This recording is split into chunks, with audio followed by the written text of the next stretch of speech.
లోక్సభ స్థానాల పునర్విభజనపై క్రమంగా స్పష్టత వస్తున్నది. 50% ఫార్ములా ఆధారంగా డీలిమిటేషన్ చేపట్టబోతున్నట్టుగా కేంద్రం ప్రకటించింది. నియోజకవర్గాల పునర్విభజన, మహిళా రిజర్వేషన్లు, కేంద్ర పాలిత ప్రాంతాల్లో సీట్ల పెంపు ఈ మూడు కీలక బిల్లులపై ఇవాళ లోక్సభలో ఓటింగ్ జరగనున్నది. డీలిమిటేషన్ వల్ల దక్షిణాదికి సీట్ల సంఖ్యలో అన్యాయమేదీ జరగబోదని ప్రధాని మోడీ, హోంమంత్రి అమిత్ షా చెప్తున్నా బిల్లు చుట్టూ అల్లుకున్న అనుమానాలు, వెల్లువెత్తుతున్న అభ్యంతరాలు తొలగిపోలేదు. ప్రజాస్వామ్య వ్యవస్థపై బీజేపీ దాడి చేస్తున్నదని విపక్ష సభ్యులు విమర్శిస్తున్నారు.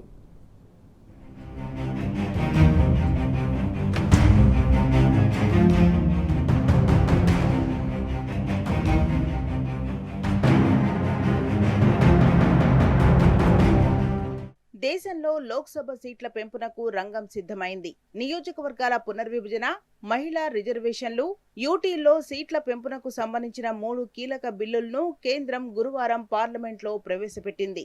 ప్రస్తుతం 543గా ఉన్న లోక్సభ స్థానాలు డీలిమిటేషన్ తర్వాత 816కు చేరనున్నట్టు తెలిపింది. మొత్తం లోక్సభ సీట్లలో 272 స్థానాలను మహిళలకు కేటాయించనున్నట్లు వెల్లడించింది. అయితే డీలిమిటేషన్ బిల్లు పట్ల వెల్లువెత్తుతున్న అభ్యంతరాలపై కేంద్రం స్పష్టతనిచ్చేందుకు ప్రయత్నించింది. నియోజకవర్గాల పునర్విభజన కారణంగా ఏ రాష్ట్రమూ నష్టపోదని ప్రధానమంత్రి మోదీ హామీ ఇచ్చారు. 50% ఫార్ములా ఆధారంగా చేసే డీలిమిటేషన్తో దక్షిణాది లోక్సభలో ప్రాతినిధ్యం మరింతగా పెరగనున్నట్లు కేంద్ర హోంమంత్రి అమిత్ షా తెలిపారు. ఈ 3 కీలక బిల్లులపై ఇవాళ సాయంత్రం ఓటింగ్ నిర్వహించనున్నట్లు లోక్సభ స్పీకర్ ఓం బిర్లా ప్రకటించారు.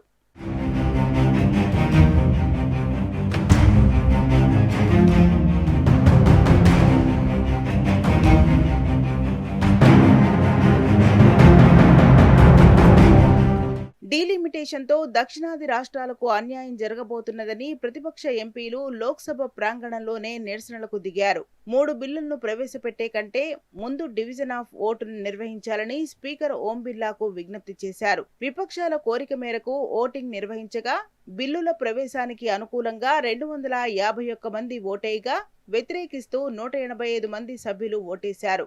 దీంతో 131 రాజ్యాంగ సవరణ బిల్లు, డీలిమిటేషన్ బిల్లు, యూటీ సవరణ బిల్లును సభలో ప్రవేశపెట్టారు. అనంతరం బిల్లులపై వాడీవేడి చర్చ సాగింది.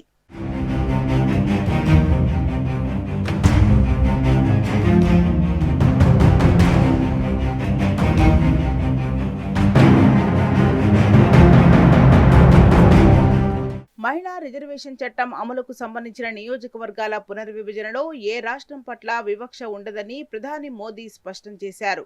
డీలిమిటేషన్ ప్రక్రియ ఫలితంగా ఏ రూపంలోనూ లోక్సభ సీట్ల నిష్పత్తి తగ్గదని స్పష్టం చేశారు. 2024 తక్కువ సమయం ఉండటం వల్ల మహిళా రిజర్వేషన్ చట్టం చేయటం సాధ్యం కాలేదన్నారు.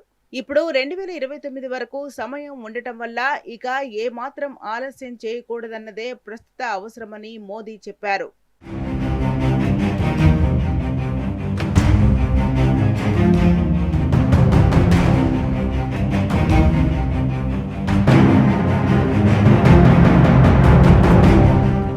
డీలిమిటేషన్తో దక్షిణాది రాష్ట్రాలకు అన్యాయం జరుగుతుందన్న ప్రతిపక్షాల వాదనలను కేంద్ర హోంమంత్రి అమిత్ షా తోసిపుచ్చారు.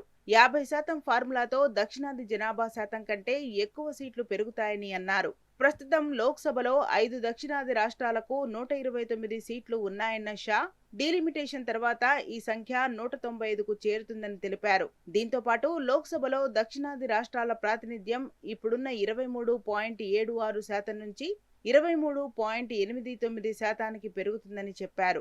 అటు ప్రస్తుతం తెలంగాణకు 17 స్థానాలు ఉండగా పెరిగిన తర్వాత సీట్ల సంఖ్య 26కు చేరుతుందన్నారు. అంటే లోక్సభలో 3.13% ఉన్న తెలంగాణ ప్రాతినిధ్యం డీలిమిటేషన్ తర్వాత 3.18% పెరుగుతుందని వెల్లడించారు.